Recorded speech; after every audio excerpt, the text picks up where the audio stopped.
Bonjour à tous, merci de nous suivre pour ce flash d'information. La Côte d'Ivoire dispute ce samedi face aux Lesotho sa dernière rencontre des éliminatoires de la CAN 2023.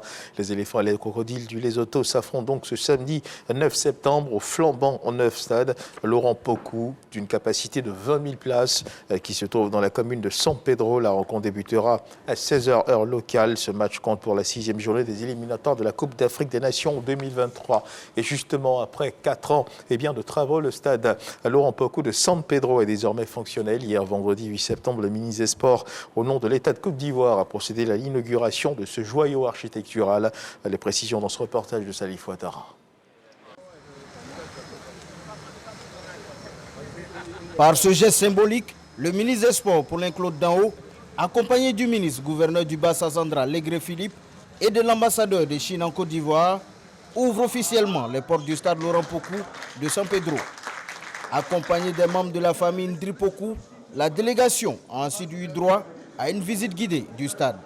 Les vestiaires, les salles de conférence et annexes, les salons VIP et VVIP, les tribunes et la pelouse. Autant de compartiments visités avec en prime la remise officielle et symbolique de la clé du stade Laurent Pokou. Moment d'émotion, la famille de Laurent Pokou remet son trophée de meilleur buteur de la CAN 70 à l'État de Côte d'Ivoire.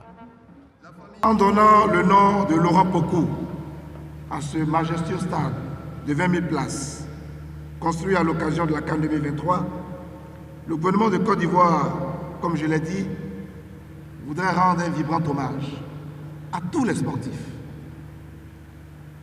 à toutes ces filles et fils de Côte d'Ivoire, depuis Gabriel Tiako, en passant par Cissé Chek. Grande joie pour les élus et cadres du district du Bassa-Sandra. Nous avons eu la chance, nous, de connaître Laurent Pokou. Nous avons vu ses merveilles à Abidjan et surtout à Rennes. Je pense qu'il mérite ça. San Pedro, commune et San Pedro, banlieue, nous devons être fiers.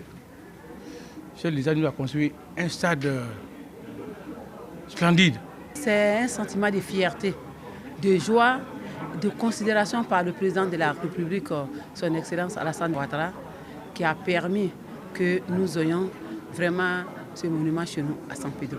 Comme cadre, on avait quand même plus de 100 cadres qui ont travaillé en permanence sur l'ensemble de ces projets.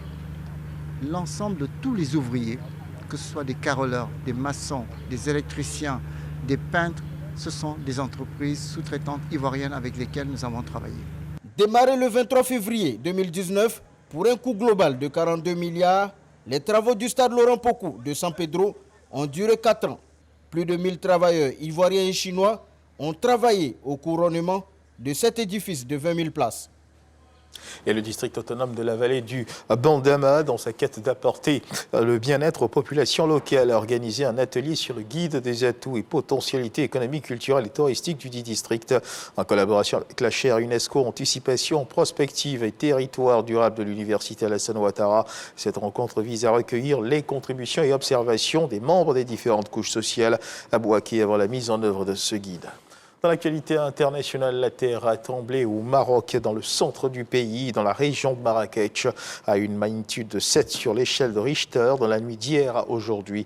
Le nombre de victimes est en constante augmentation. D'importants dégâts sont signalés. Le dernier bilan des autorités marocaines fait état d'au moins 632 morts et 329 blessés. Les premières secousses ont été ressenties exactement à 23h11, heure locale. L'épicentre de ce tremblement de terre se trouve au sud-ouest de la ville touristique de Marrakech, à 320 km au sud de la capitale Rabat, selon l'Institut de géophysique américain. Et toujours dans l'actualité internationale, le sommet du G20 s'est ouvert à New Delhi, en Inde, pour 2 jours, en présence d'une trentaine de chefs d'État et d'organisations internationales. Mais en l'absence des présidents russes et chinois, le groupe des 19 pays les plus riches de l'Union européenne va essayer de s'entendre sur les questions cruciales du financement de la dette des pays en développement, de la transition climatique et de la guerre en Ukraine. Le Premier ministre indien Narendra Modi a pris la parole, un discours retransmis par les télévisions. Le monde souffre d'une crise de confiance, a-t-il déclaré. déclaré le Premier ministre Narendra Modi dans un discours prononcé à l'ouverture donc du sommet du G20 à New Delhi en Inde. Et on termine ce tour de l'actualité internationale avec ces élections aux Maldives. Le président sortant Ibrahim Mohamed Soli tente de se faire réélire pour un second mandat dans cette élection présidentielle qui fera office de facto de référendum sur la volonté de l'archipel de renouveler les relations avec l'Inde.